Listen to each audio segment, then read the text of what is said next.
Alright, good morning. Welcome to the third game of your Interlodge Freemason Basketball League. You are watching Team Torrance against ALTP. I'm your host for today, the one and only Ludwig Van Magic Man. You know who I am. And as we start this ball game, ALTP looking for their first win, as well as Torrance. Team standings as of the moment, Torrance 0-1 and Team ALTP 0-2. Who will win their first game? This is going to be an exciting third game as Torrance have their first five: Tan, Kadungog, Mendez, Gadot.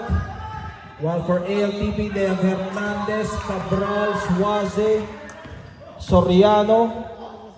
As we start this ball game, first points coming from Tan as he draws first blood. Crossover, Hernandez trying to deflect his defenders. Berendo unable to control that board. Taken away by Matt Slam. Tan leading the charge as he loses the handle. Matt Slam, foul will be called against Berendo. First personal foul on Berendo. Well, noticeable here for Team Torrance, they don't have their leading scorer, Sanchez and Ellis. Those were the leading scorers during their first game, no? While for ALTP, surprising, Talyara, their leading scorer, is in the bench.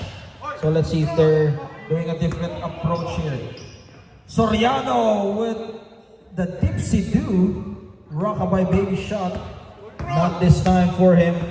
Tan will wait for his teammates as he sets up that play. Tan to Mad Slam. Mad Slam being pressured here. Mad Slam from the right side jumper. Hernandez throws that ball to Suaze. Suaze will be fouled by Tan. Well, good intention from Soriano there. And Suaze unable to convert. But a chance for him to make his charities. ALTP $5, Daddy. $5. looking for their first win as Kanina sinabi niya $5 they had two heartbreaking losses in this tournament. Both close games, so let's see if they can finally gun for their first victory. Soriano able to get that offensive board against Gadot. Reverse. Magnificent play from Soriano, tying the ball game up. Mad Slam slows the tempo, directing traffic, looking at his options against a 2-3 zone. Soriano battle for the loose ball, and possession arrow points to Torrance. Substitution, let's wait for the referee's cue until substitution. We have the referee's approval as Galion in the ball game, replacing Mendez. Berendo will be manning the point guard duties at the corner, trying baseline, kicks it up. Suaze unable to shake off his defender. Hernandez again. Suaze with the floater. Soriano is there for the putback. Soriano. Well, the defense was caught unaware on that one as the quick release of Soriano. Well, that has been the main story. That's why they lost on their first game. The rebounding of ALTP against Team Hawk. No? Montuano just grabbing those offensive boards. This time, ALTP will try to lessen those mistakes against the boards. No? So rebounding is very important in every game. As Tan, he has been hot in this matchup so far. 4 points all coming from him, and a chance for him to add and increase that lead and complete that 3-point play. Tan makes the basket. 5-4 in the opening minutes of this first half. Hernandez to Soriano. Soriano against the double team. Tan diving with that ball. Kadungog being hounded. Gadot to Tan again. Behind the back. Gadot kisses it off the glass and the crowd loving it. 7-4. 3-point separating both teams. 7-4. Torrance up by 3. Berendo at the middle. Being pressured. Berendo kicks it out. Outlet to Tan. Tan at the middle. Decides to pull it back. Tan at the middle, setting the play. Kadungog spins and turns. Too strong, back iron on that attempt. Stops and pops, short for Berendo, but Suazi is there for the offensive rebound. Unable to complete. Tan facilitating. Tan Gadot back to Kadungog. Kadungog double team, kicks it out. Gadot short. Suazi on the run. Transition. And foul will be called against Mad Slam. Substitution.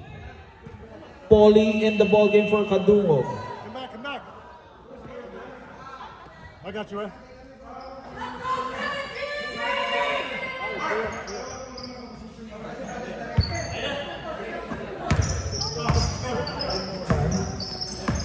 Crossover, here comes Talyara. Talyara has been the leading scorer for this team. Can he inspire his team for a victory? And San Juan also back in the ball game. Pressure pack defense. Gadot, bounce pass to Paulie. Paulie, up and under. Too strong. Hernandez, controlling that ball. Talyara. Tanas there to cut the play. Baseline throw in. Our score is still 7-4. ALTP down by 3 against Torrance. Cross court, Suazi, left wide open. Suazi.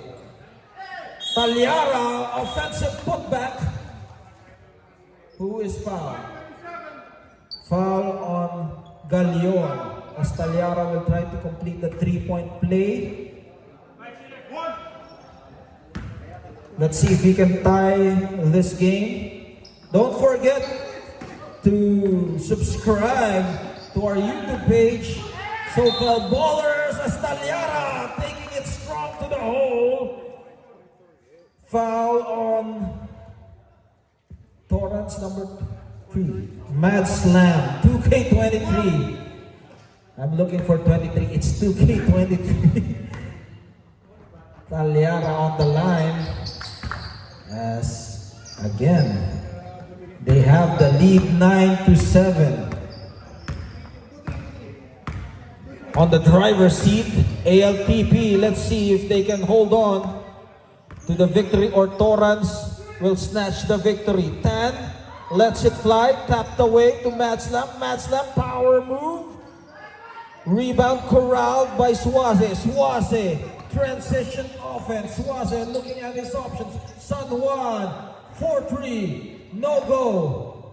Paulie, or rather Galion, embracing that rebound. Tan slicing the defense, taking it closer rather. Talyara, 2-on-1 situation. Talyara to Suazi. Suazi capitalizing, and foul will be called against Gadot. 2 shots will be rewarded for Suazi. 9-7, ALTP up by 2. Sudden change of events here as ALTP gaining the edge. 10-7. 10 minutes and 34 remaining. Don't forget, So-Called Ballers on Facebook and YouTube to watch the replay of this ball game. And again, Talyara, offensive rebounding. Foul on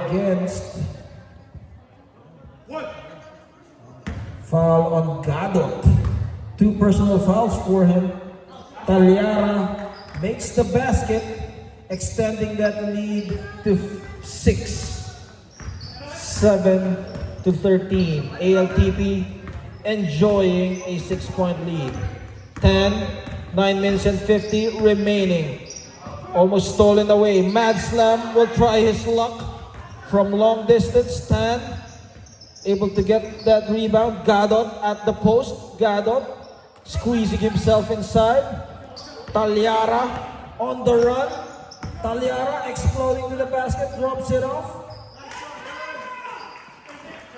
to Lagman, and Lagman wide open. 15-7, 8-point lead. ALTP. They need to find some answers here. Well, as you can see, Torrance has the height advantage. However, the rebounding boards is controlled by ALTP. Gadot to Tan. Tan at the middle. At the post. Flexing his muscles.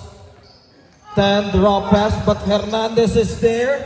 Talyara leading the charge. Talyara taking it strong to the hole. Talyara with that fast break, 17-7. Pulling some hat tricks at the middle. Tan sees an opening. Tan with a floater. Rebound collected by ALTP. Outlet pass to Swaze. Swaze will be hacked by Mad Slam. And foul will be called against Mad Slam. That's his second personal foul on Mad Slam. 2 free throws will be given to Swaze with 8 minutes on the first half. Swaze. Timeout. Team Torrance. Our score 18-7. ALTP up by 11 with 7 in favor of ALTP. On the line is Swaze, fouled by Mad Slam with 7 minutes and 51 remaining in the first half. Well, for Team Torrance, they need some offensive firepower as they don't know who will lead them. Tan with 4 points.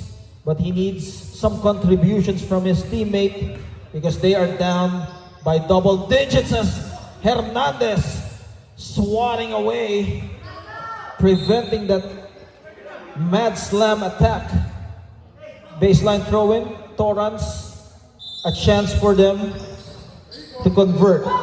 But Swaze from behind throws it to Talyara, and Talyara, touchdown for Talyara. This is Super Bowl Sunday, third game of your Interlodge Freemason. 13-point lead by ALTP, led by Talyara.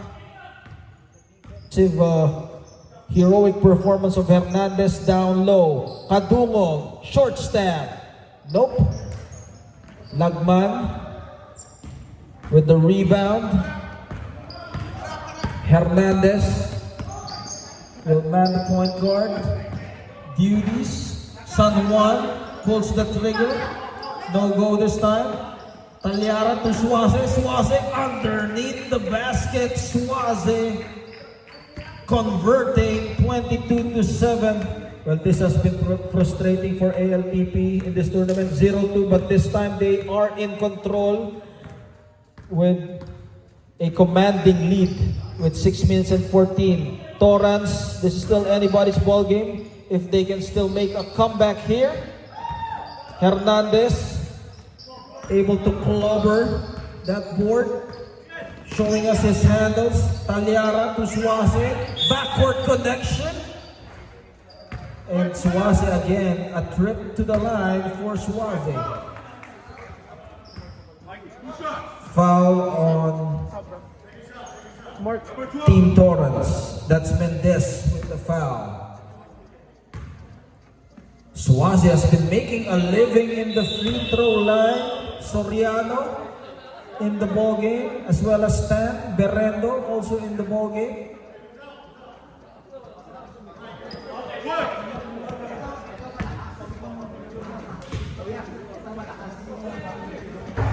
Suaze 0 for 2 in the free throw area, but they are up. Tan with the magic shot, and Tan will have a chance to make his free throws.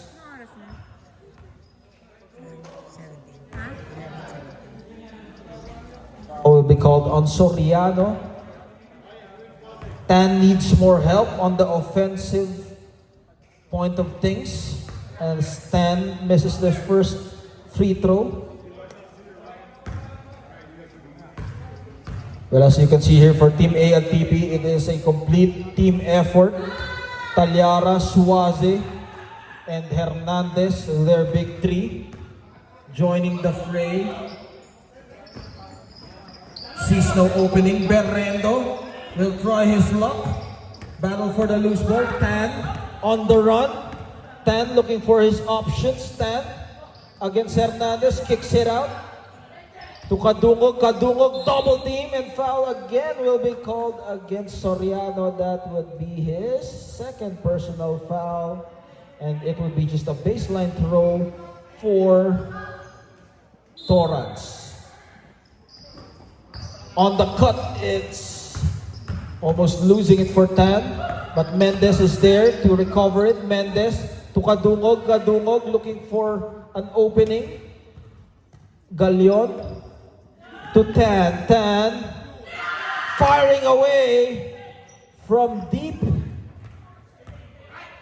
as he cuts the lead down to 11, 22 to 11, 3 minutes and 30. Soriano squeezing himself. No call for him. Tan leading the charge as he waits for his fellow Torrance players. Kadungog, Soriano was behind to tap that ball away. Soriano goes hard to the basket. Soriano throws that layup. Talyara on the offensive putback. Talyara, everything but the shot, but he will be rewarded with the free throws. Foul on number 17, Paulie. And this is the best time for us to promote our so-called ballers YouTube page. So don't forget to subscribe if you want to watch the replay of this game. I don't know if we have a live stream. Do we have a live stream? Do we? So replay, catch the replay of this game on our YouTube page, so-called ballers. Please subscribe on our Facebook and YouTube. Soriano again keeping the ball alive. Well, that has been the story of the ball game so far. As